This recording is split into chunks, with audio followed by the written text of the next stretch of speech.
नमस्ते, मी संगीता काळे. माझ्या यूट्यूब चॅनलवर तुमचं स्वागत आहे. हे बघा, आज आपण एका मुळ्यापासनं काय बनवणार आहे.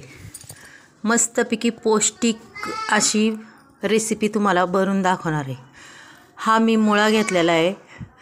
आता मी तो आहे ना आणि तो धुवून घेतलेला आहे. आता आपण किसून घेणार आहे. त्याला लागणारे साहित्य: कोथिंबीर, ओवा, लसूण, हिरवी मिरची आणि जिरं आणि एक मोठी वाटी गव्हाचं पीठ घेतलेलं आहे. ते चाळून घेतलेलं आहे मी.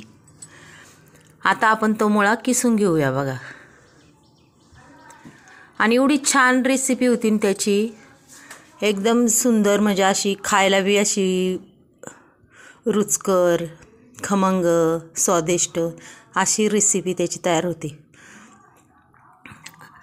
आणि हे बघा, आता मी मुळा पूर्ण हा किसून घेतलेला आहे आणि त्याची कडाची सालसुद्धा खिसता खिसता पूर्ण निघून जाते. आता आपल्याला आहे ना तो धुवून घ्यायचा आहे. धुवून घेणार आहे मी. मस्तपैकी धुवून घेणार आहे बघा तो.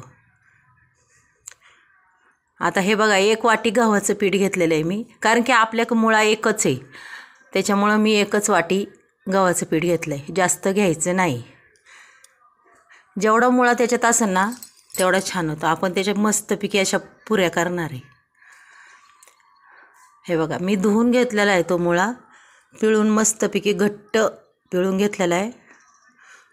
याच्यात आपल्याला चवीपुरतं मीठ टाकून घ्यायचं आहे. थोडीसा ओवा, मी हातावर क्रश करून घेतलेला ओवा आहे तो, अर्धा चमचा त्याच्यात मी टाकला आहे तो. आणि एक पळी तेल टाकून आपल्याला ते पूर्ण मिश्रण आहे ना मिक्स करायचे बघा. असं चांगलं चोळून घ्यायचे, म्हणजे आपल्या पुऱ्या अशा खुसखुशीत होतात मुळ्याच्या. आणि खूप पौष्टिक असतात ह्या. पचनक्रिया बी चांगली होती त्यांनी. आणि हा मुळा घेतलेला, आता किसून घेतलेला मुळा आपण त्याच्यात टाकून देऊया. आणि जे मी तुम्हाला वाटण दाखवलं होतं ना तेव्हा ते वाटलेलं आहे मी, ते बी त्याच्यात टाकून देते.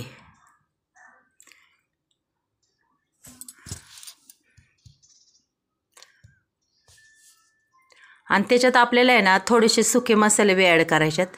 हे बघा, थोडीशी हळद टाकलेली आहे मी त्याच्यात, थोडंसं धना पावडर टाकलेली आहे 1 चमचा, आणि मटण मसाला 1 चमचा, एवढंच टाकलं आहे. आता ते आणि कोथिंबीर टाकून घ्यायची बघा आपल्याला. चांगली मूठभर कोथिंबीर आहे मी चिरून घेतलेली आहे. ते आता पूर्ण मिक्स करणार आहे मी. आधी त्याचा ओलावा आहे ना तेवढ्यात आपल्याला मिक्स करून घ्यायचं आहे. आणि जसं पाणी लागन मग तसं आपल्याला मळून घ्यायचं. ते मस्त घट्ट गोळा मळून घ्यायचा बघा.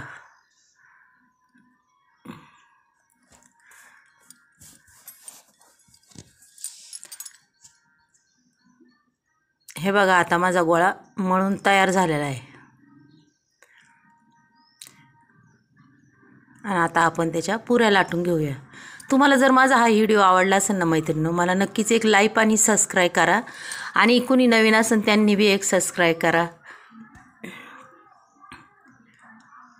आणि इतक्या छान पुऱ्या लागतात ना या, म्हणजे पोरांना टिफिनला द्यायला आवडीने खातात पोरं. आता आपण पुऱ्या लाटून घेऊया. त्याला काय आपल्याला पीठ वगैरे लावायचं नाही आहे. तेलाचा हात लावून एक एक पुरी लाटून घ्यायची आपल्याला.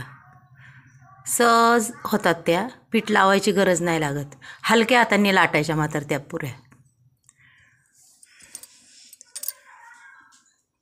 अशा पटापटा आपण आता त्या पुऱ्या लाटून घेऊया. आणि तेल मी तापाय ठेवलेलं आहे बघा. तेल आपले तापलेलं आहे आता. आणि पुऱ्या बी झालेल्या आहे. आता त्या आपण त्याच्यात सोडून देऊया. एक एक करता करता आपण त्या पुऱ्या करू शकतो.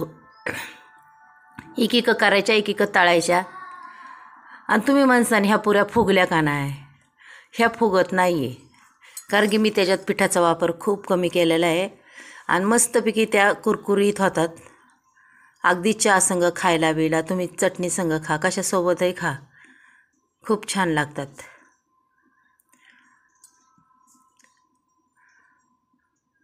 म्हणजे कसं आहे, काय कायला मुळा आवडत नाही, पोरांना आवडत नाही, मग खाती नाही. मग त्याच्यामुळं आपण अशा पुऱ्या बनवायच्या. आणि त्या पुऱ्या असं नाही की त्याच्या पुऱ्याच फक्त येतात, बरेच पदार्थ त्याचे बनवता येतात.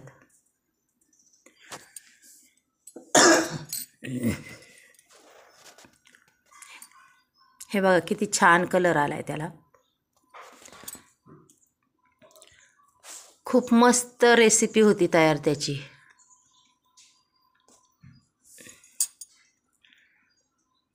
हे बघा किती सुंदर भाजली.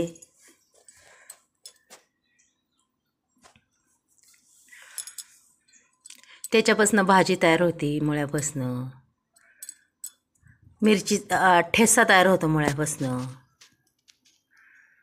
आणि आपण कच्चा मुळा बी खाऊ शकतो तो. हे बघा किती छान पुऱ्या झाल्यात बघा, अगदी कुरकुर वाजणाऱ्यासारख्या झाल्यात त्या.